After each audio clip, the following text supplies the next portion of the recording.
Okay. Hello again, and welcome back to Spiteful Kitchen. The only show on the internet that gives less of a shit about the nutritional value of its food than you do. The response to our first episode was a resounding success, and I hear your eager cries for more. Like a nurse hearing a call for aid in the recovery ward, I'm quickly by your bedside with a glass of cool water and your medication. The food is your medication in this metaphor. You wouldn't turn your nose up at doctor-prescribed medication, would you? So why aren't you eating my food? Today we will be taking part in a Canadian classic, Kraft dinner, otherwise known as mac and cheese. While Kraft dinner is not technically real mac and cheese, it's the closest thing to it that I have ever eaten or seen. Kraft dinner is a student living staple. It's easy, cheap, and you can find it pretty much anywhere. For many, a good bowl of KD has a nostalgic element to it. It reminds you of warm summer days in the living room of your buddy James's house, playing Call of Duty on his TV when you're definitely too young to be playing that game. KD can be prepared in two ways, in the microwave or on the stove. Some people go their entire lives with only using one of these two methods. I am one of those people. I'll leave it to you to decide which one I prefer. It occurred to me while editing the last episode that I did not fully explain my ranking system for this show. I will be judging them on a scale of how much of a pain in the ass they are to make versus how good they taste and how well they feel in your gut. I will weigh these stats and come out with a rating to tell you if the meal is worth trying or not. At the end, I will give my arbitrary rating on this scale, addressing it a rating equal to the first word that came to mind when I took my first bite. Meals will get bonus points if I classify them under the student living special or if they're microwave friendly. So it says here that to microwave it, you have to empty a 6-cup, so it said hot water, so I guess it wants me to make some hot water, I guess.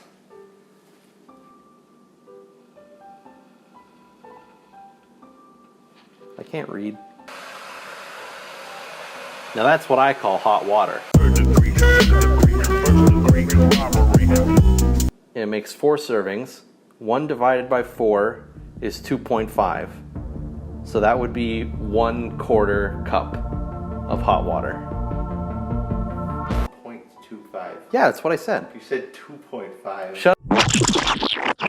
That's it.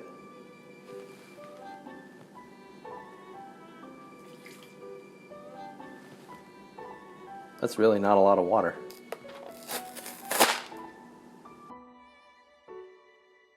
Alright, so they don't have any measurements for how much pasta you're supposed to put in for 1 serving. So I'm just gonna wing it and add in 1/2 cup. I'm just gonna sprinkle it in. That doesn't seem right. That just doesn't seem right. Does it? Does that seem right? Doesn't seem right to me. Microwave on high for 8 to 9 minutes. Stirring every 3 minutes. What the fuck? Alright, this is the real shit. Do you eat your mac and cheese with a fork or with a spoon? Leave your answers in the comments. Or don't. Right in there. Then we're gonna put that guy on for 9 minutes. Wahoo.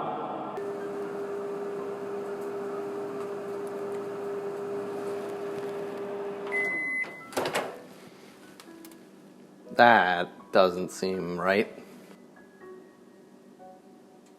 Actually, how did I fuck this up? Like, this isn't a bit. This is what it told me to do. Alright, you know what? Screw it. Well, I managed to fuck up microwaving pasta, so we're off to a good start. Now that we've completed the first method, it's time to go on to the second, using a stovetop. So the first thing you need is a pot, which you're gonna cook your pasta in. I lied. The first thing that you need is water. It's like Niagara Falls out there! So you can measure it out or wing it like I did, but there's actually a measuring tool in this pot, so you want about 500 milliliters of water. So we're gonna throw in an exact, precise measurement. I'm gonna put in exactly 150 milliliters of pasta. That's 100 milliliters, that's not 150. 100 milliliters of pasta. You're gonna take that pasta And you're going to set it down right there, because we're not putting it in the water yet.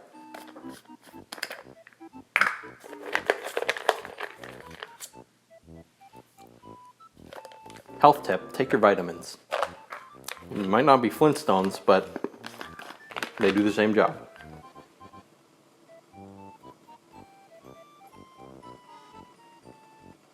You're going to take that lid off. I'm going to put that pasta right in there. Just gonna get it. Just gonna get it. Just gonna get it.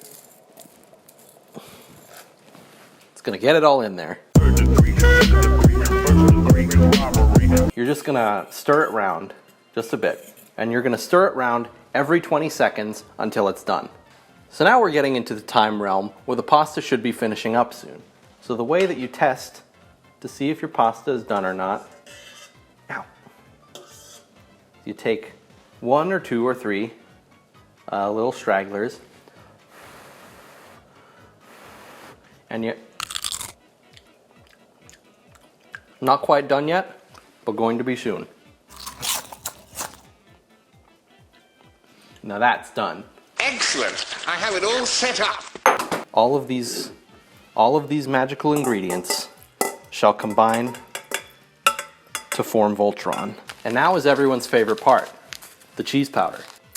I wish there was some sort of measuring tool that I could give you to make this perfect every time, but with the mac and cheese sauce, you kind of just have to wing it. It's better to add too little than too much, because you can always add more. You can never take away. It's just good life lessons. A generous amount of butter, a little bit of milk. You're gonna mix that round. That's what good pussy sounds like. Now that sounds like childhood. And now is everyone's other favorite part of the show, the taste test.